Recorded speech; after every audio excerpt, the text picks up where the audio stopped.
WW2DX from remotehamradio.com. I'm going to do a quick WebDX tutorial and show all the features and how it works.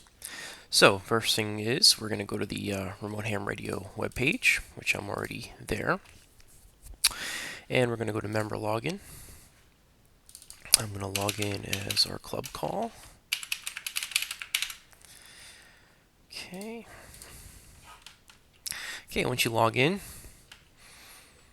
you're presented with the operator's console. So we can see we get this first thing here popped up. There are 4 new service bulletins. Service bulletins are, we post things, anything that's going on. We had a power meter issue in Callus. The new video tutorial was set, and you can just click OK here to acknowledge that we've read these. Newsletter. New antennas at Tacoma. Okay. Haven't logged in with this account, so had to check off some of those. Okay, great. So here we are. Here we are with the operator's console. The basic layout here is on the left-hand side of the screen. We have the stations, the actual stations. So here at the top, you can see Premium DX. These are the Premium DX stations. These are sort of the big gun stations, if you will. Below that are the Remote DX stations, and these are the $99 a year stations here. And these are the $9.99 year stations here at the top. And of course, when you get the Premium DX membership, you have access to all 20 of these stations. Okay, so and basically you can just simply click down through these to select the actual station that you want to connect to. Okay, so you just kind of select down. So the console is set up in quadrants. So we can see here we have this square. This is our rotor or antenna control quadrant. Here's our radio control quadrant, amplifier quadrant here, and this here is for logging, the logging built-in logger. At the top we have some solar numbers, the A, the K, the SFI, sunspot number, Zulu time. You have what we looked at before, which is any sort of news bulletins that get posted. They get posted here. You could click on your call and you can do any number of things. Look at your logbooks, your usage, your account details, tutorials, so on and so forth. All that can be done by simply clicking here on your call sign. Below that, we can see this daylight message here. This is the sunrise and sunset times for this particular station. So if we click other stations, you'll see those numbers are changing. So you can see on the West Coast, the sunrise and sunset times. This next piece is the cost per minute for that particular station. So if we go here, for instance, here's a 9 cents a minute site, 29 cents a minute, 39, etc. Okay.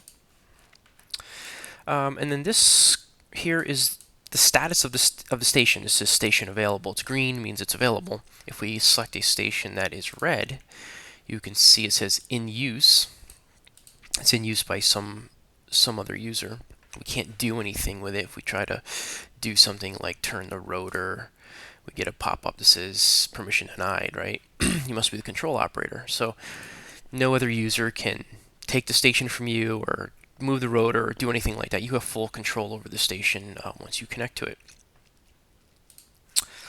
Okay, the power on button here basically sets up how you're using the service. So the first option, the power on, would be used for what I'm doing the demo today is for WebDX, right? Using the web browser to connect up to a station. You would also use the power on for K30 mini connections that do not require a remote rig, which I have another video tutorial on that. If you don't plan on using a microphone, you're a CW operator, you can say no mic, or if you're an SWL user. And power on to K3 is if you're using a K3 with a remote rig, you'd select this option here, but I'm not going to go over that in this tutorial. Above the station name, we have these badges, and this basically tells you everything you need to know about that particular station, where it's located, the grid square, how high above sea level it is, the ARRL section, the county, the ITU, and CQ zones. And as you select different stations, those will change. Right, New York, the grid square, so on and so forth. We also will post any other type of informational badges. For instance, there's no transmit. The transmit is disabled above 1.9 megahertz here on the 160 Foursquare. Here on the 160 station in Calais, there's a new 8-circle array was installed, receive array. So there'll be a number of things that we'll post inside of this area. Maybe if there's a damaged antenna or we're doing maintenance or something like that, that'll be posted here as well. Okay, so why don't we go ahead and well, let me show you about the settings here. With the little settings option, we can set up the mic and speakers. The audio setup tool here. We're going to select a microphone. I'm going to select this headset that I'm using, the Logitech headset. And for the speakers, I'm just going to leave it as the system output to the actual Mac. As you can see, the modulation as I speak, and we can actually test this audio. So if I click the record here, 1, 2, 3, 4, 5, testing, WW2DX testing, 1, 2, 3, 4, 5 here, okay. 1, 2, 3, 4, 5, testing, WW2DX testing, 1, 2, 3, 4. Okay, so there you go. So it played it back, and the audio sounds clean and crisp, so we're good to go for our microphone setup. So when we go ahead and power on a station here, let's go power up, say, Atlanta. So let's go power it up, power on with K3. This setting will stick. Whatever the last setting that you selected, that's what will stay there for the next connections that you make. Okay, so we've connected up to the Atlanta station. Okay, so here we are. We're on 20 meters. We're on a 5-element monoband Yagi at 140 feet on a 200-foot rotating tower. It's pointed 37 degrees. Here's the map. We'll go over the map here. This is a standard Google map. You can zoom in, you can zoom out, you can move the map around. Any number of things, just like any other Google map that you're familiar with. We can pretty much point this wherever we want, right? So let's say we want to go to point it towards Asia. We can hit the J8 preset here, and you can see here as the tower starts to rotate, we get real live feedback from the rotor control. So right now we're spinning that huge rotating tower towards Japan, and as we look down here at the bottom right, this is the actual tower that we're turning. And here is the station description. This is everything that's here at this station for antennas and what heights they're at. Okay, so we just turned that big stack towards Asia. We can do any number of things in this box. You can type in grid squares, call signs, headings, SOTA boxes, things like this. So for instance, you can type in a call sign. So let's say we hear John, ON4UN on the band. We can type in ON4UN, hit enter. It'll drop a pin exactly on his QTH, and we'll spin the Yagi right to his antenna, basically. Okay. We get the presets here. We also can stop the rotation at some point. Let's say you started turning it in a direction, you decided you didn't want to just hit the stop button. It'll stop the rotator, and then you can turn it into a different direction. The LP is the long path. So if you want to check long path propagation, it will just calculate the 180-degree azimuth for you and automatically turn the antenna in that direction. Turn this down a little bit. Okay, so that's pretty much rotor control. Very simple, straightforward, super easy. Over here in the K3 quadrant, this is the rig control quadrant, we can see we're on 20 meters CW, and if we want to tune up and down the band, we can simply just click or hold these buttons in. We can change the steps.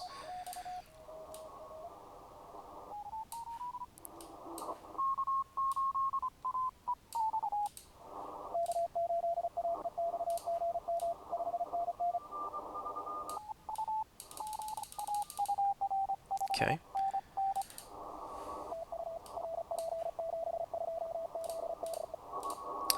All right. So as we tune around, we can change bands by simply selecting another band, 6 meters. And as we change bands, you're going to see the description change, right? We're on a 5/5 stack here of Yagis at 165. If we go to 10 meters, 6-element monobander, go to 30 meters, Cushcraft A3WS. Okay, so, and if we go to 80, right? So 3 half-phase linear arrays. And one thing you notice here, we've got some different colors. You also have receive antennas as well. And you can enable the receive antennas by clicking the RX antenna button here. And you can actually change the direction of the receive antennas by simply clicking here. The red is the transmit pattern, and the blue is the receive antennas. Okay, and that could change by station depending on how it's configured, what type of antennas they are. I'll show you a transmit 4-square here shortly. Okay, let's go back to, say, 20 meters. All right.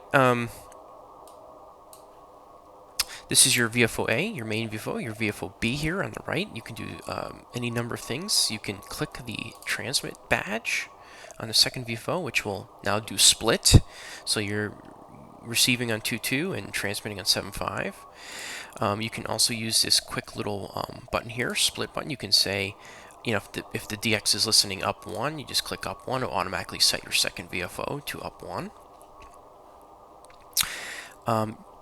You can, this is your A to B VFO, so this will make both VFOs the same. This will switch them, so if we say split, say up 10, you can just click this and flip back and forth, okay? The other cool thing you can do, this in the premium stations have sub VFOs, so you can click the sub button here, okay, and now you're going to get the 2 receivers, one in each ear. You're going to get the VFO A in the left ear and the VFO B in the right ear. So you, in real time, you can tune up and down and listen to the pileup, basically in real time. So you have to flip back and forth. So really killer for, you know, finding out where the DX station is listening.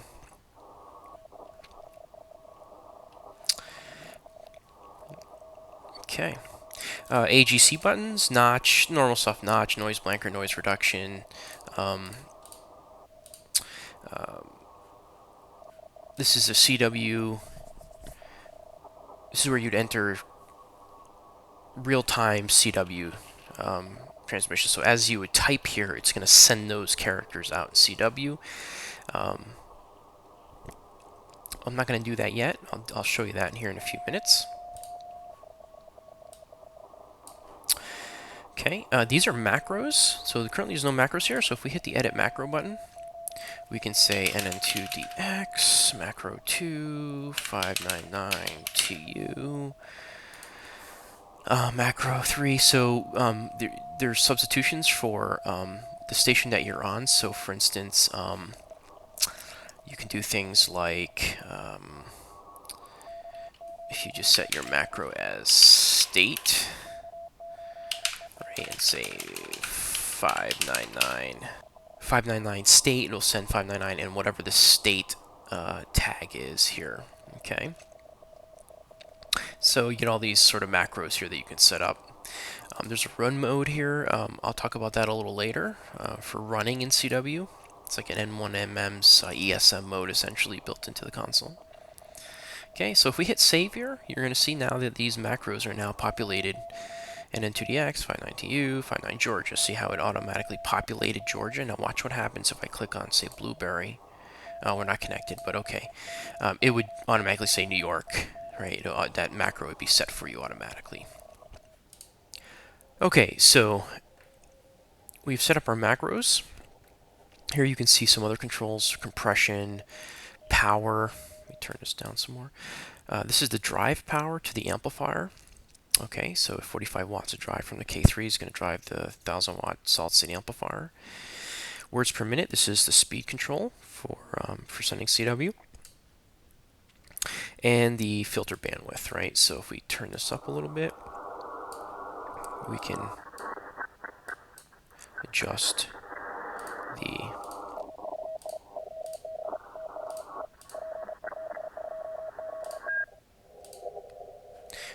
bandwidth of the filters. Here we have PTT, preamp, attenuator, sub, receive antenna. We kind of briefly touched over that earlier. Let's go check something here. Let's go to V31. Let's do a tune and turn. So this is the DX cluster. And so there's a Victor 31 mic alpha here on 17. And we're spinning the rotating tower now.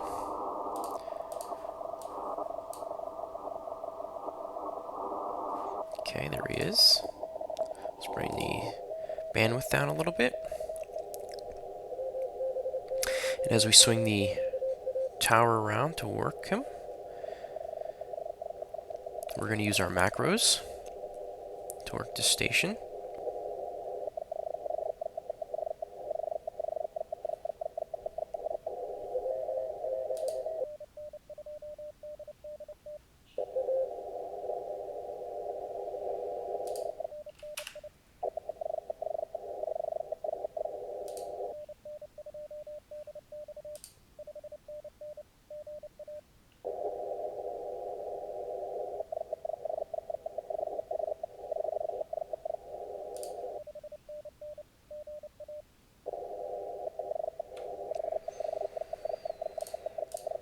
Okay, easy as that. Just work Bailey's. And if we look here, if we go to our log, we can see we worked this station, 17 meters frequency, the station we worked them from. We can also, if we click the details, we can look at all the details of this contact. If we have Logbook of the World integration or Club Lock integration turned on, it'll automatically upload that QSO signed for you automatically to LOTW as well as Club Log. And if you get a confirmation, it'll tell you it's confirmed. But the real magic here is, as you make contacts on RHR and log them here, we take care of all the details for you. So let me turn this down so you can hear me a little better. So whenever you make a contact, whatever station you're on, the correct information is signed in that contact. So when this contact gets sent up to LOTW, it's automatically signed with the correct state, grid, county, everything. It's automatically done to make that QSO fully perfect for ARRL. A fully valid QSO, let's put it that way.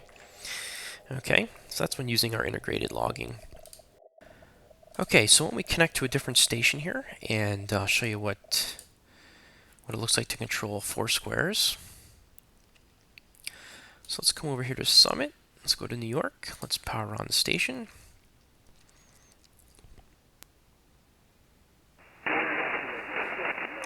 Okay.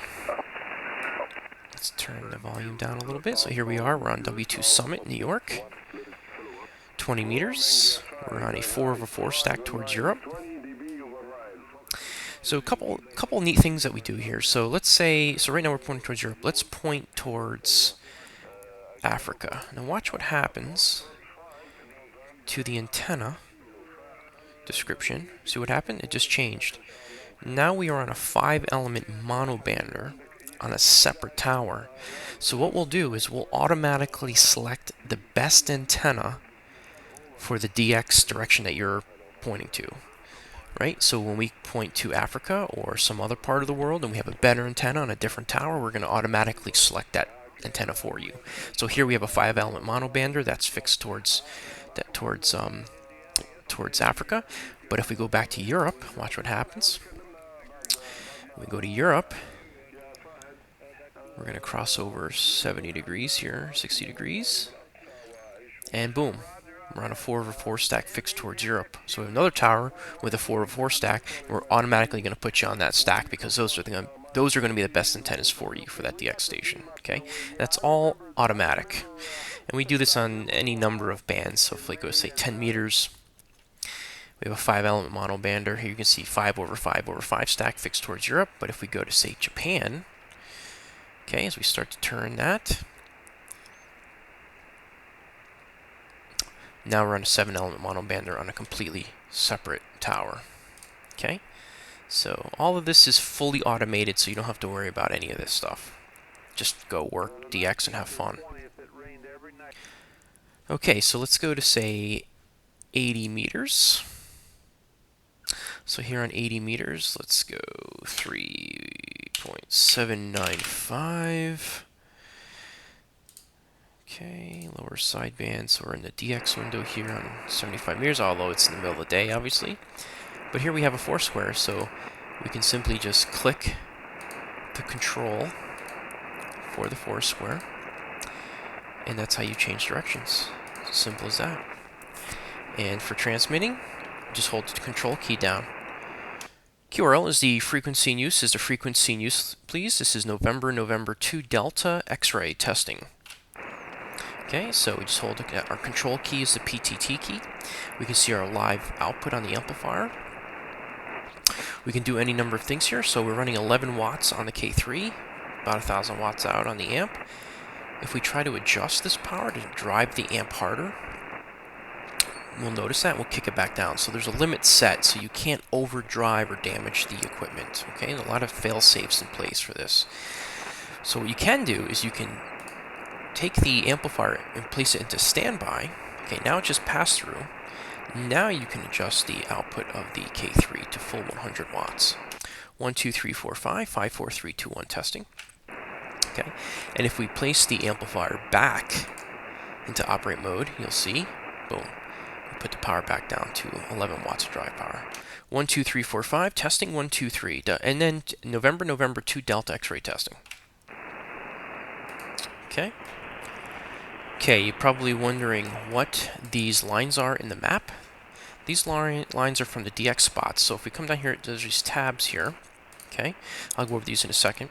DX spots, these are real-time DX spots. Okay, so right now these are our filters. So we're looking at everything, basically. Everything's turned on, except for only spots from North America. But this show in map here is the lines, and so it's color-coded. So depending on the band, depending on the color code. So if we turn this off, the lines go off. If we say only show us spots for 6 meters, we select 6 meters. These are only the 6 meter spots. And we can say show in map.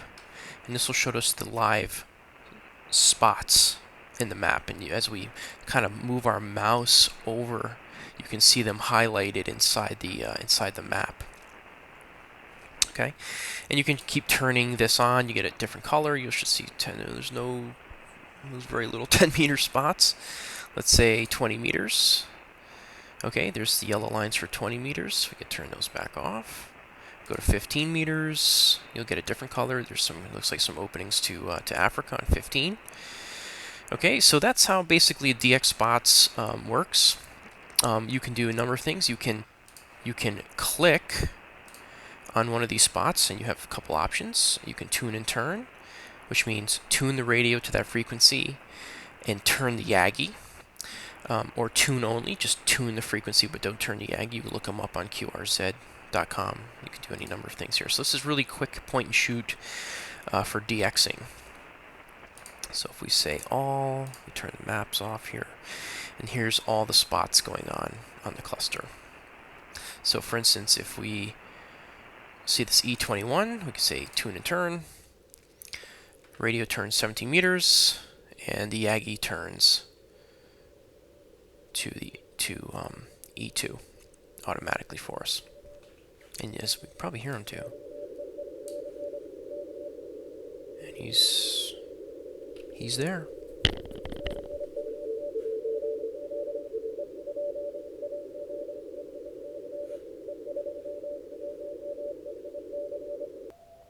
One thing to note, if you're a remote DX user, these stations will show up as gray. You won't be able to connect to these stations. They'll show up as gray. You'll be able to connect any site that you see that is green. You'll be able to connect to and operate. If they are gray, yellow means they're down for maintenance. Red means they're in use. So if we click another station here, this is in use by somebody. We have no idea who they are. The only thing we do know, they're on 20 meters. But the station that we're on currently, we see it's in use by us. But again, only green stations, depending on what service you're on, remote or premium. Obviously, if you're on premium, you can see every station and operate any station you want. Okay. All right, so that'll wrap up the WebDX tutorial. A lot of changes from the last video, so hopefully you enjoyed it. Any questions, you can send us an email at support@remotehamradio.com or give us a ring. Thanks a lot, 73.